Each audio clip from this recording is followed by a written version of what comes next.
Plusieurs artisans des victoires qu'on a connues hier, des gens qui étaient parrains de comté, Dave Turcotte, Stéphane Bergeron, Claude Cousineau qui a travaillé énormément dans Saint-Jérôme, Véronique et Mathieu. Mathieu, député organisateur, Véronique est ma lieutenante politique pour le parti, évidemment Maca qui représente l'effort collectif des députés. Je dois vous dire que la tâche que m'ont donnée les membres du Parti québécois il y a maintenant 2 mois, c'était une tâche de rassemblement.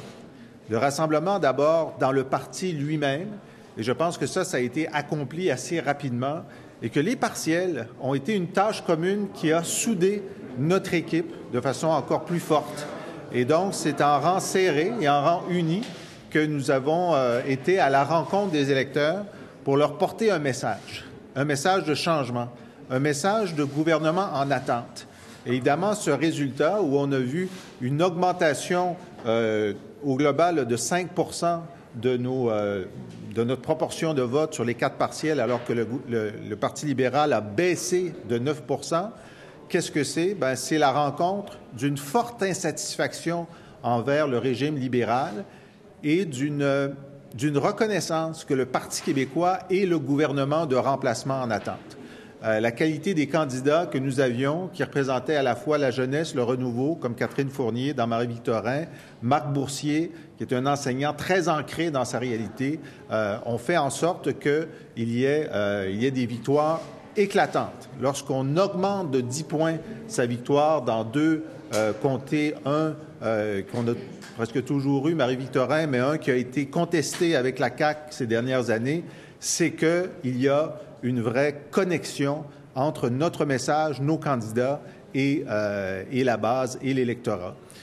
Certains d'entre vous disaient « Ah, mais c'est bizarre que dans des comtés aussi prenables, on n'ait pas mis de vedettes. » Mais ce sont des vedettes. Hein? Comme Dave est une vedette locale, Claude est une vedette locale, Mathieu, ce sont des vedettes locales qui se sont construites par leur enracinement.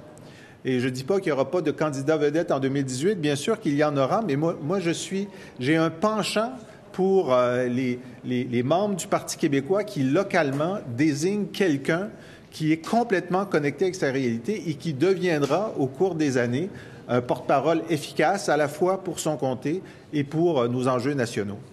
Alors, je pense que ce matin, on s'est réveillé, on a regardé les chiffres finaux et on voit que le parti qui a progressé le plus hier, c'est le Parti québécois.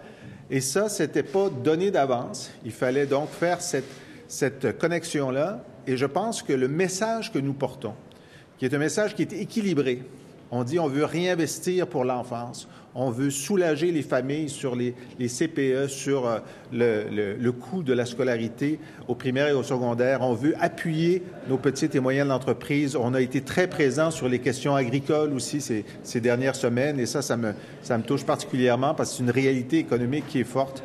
On est sérieux sur nos propositions identitaires et on est sérieux dans notre volonté d'intégrer les Québécois de diverses origines.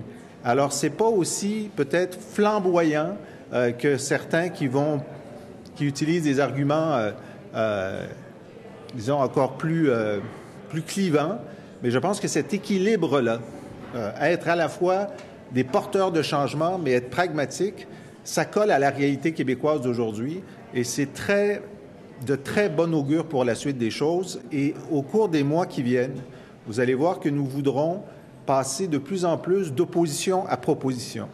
Parce que le signal qui a été envoyé aux libéraux hier, c'est que les gens seraient prêts à changer maintenant.